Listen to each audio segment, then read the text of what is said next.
Check the mic and make sure it sound right, boys.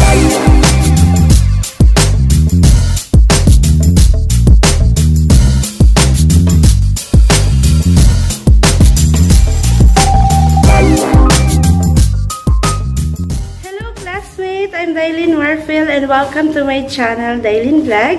So more on YouTube tips and simple editing tutorial po ang sinishare ko po sa ating channel na para po sa mga beginners. So check nyo po sa aking playlist na makatulong sa mga nagsisimula din po sa kanilang mga YouTube account. Alright, so for today's video, share ko po sa inyo simple YouTube tutorial.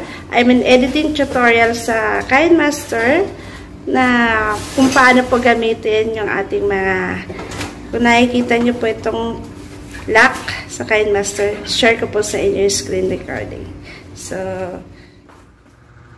ayan classmate, kapag nandito na tayo sa KineMaster, turo ko po sa inyo kung paano po, anong gamit nitong parang susi na nasa kaliwa natin. So highlight po muna natin gamit itong ating yan, i-highlight natin itong ating thriller, for example.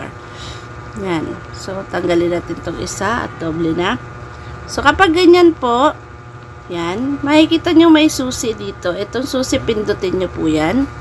And, ang gamit po niyan, para hindi siya gumalaw, di ba, pag ganyan, i-scroll nyo po yung nasa ilalim. Yan. Di ba, nalilihis na siya kapag naglilipat na tayo na ano. Tap nyo lang po yung kahon na yan. Babalik pa rin doon sa gusto nyong i-highlight. Yan, ganyan. Yan. Itong, yan, isusunod nyo pa. Kumbaga kahit lumipat siya, nakatutok pa rin yung gusto nyong pakita. So, ganyan lang po yan. So, itong plus na yan, ayan. Yan. Pwede nyo pindutin po yan. Okay? So, putulan natin ng konti at sumobra. Itong gunting naman, trim to the right. So, ganito na itsura niya mga classmates. So, tala ma'am. Iting po na mag-play. So, i-press nyo po yan. And then, dito, yung tawag po dyan is thriller. Saan nga po? Purpose nun. Para po dun sa ayan. So, ganyan lang po. Napakasimple lang. I hope masundan po ninyo. And, stay updated po. Thank you.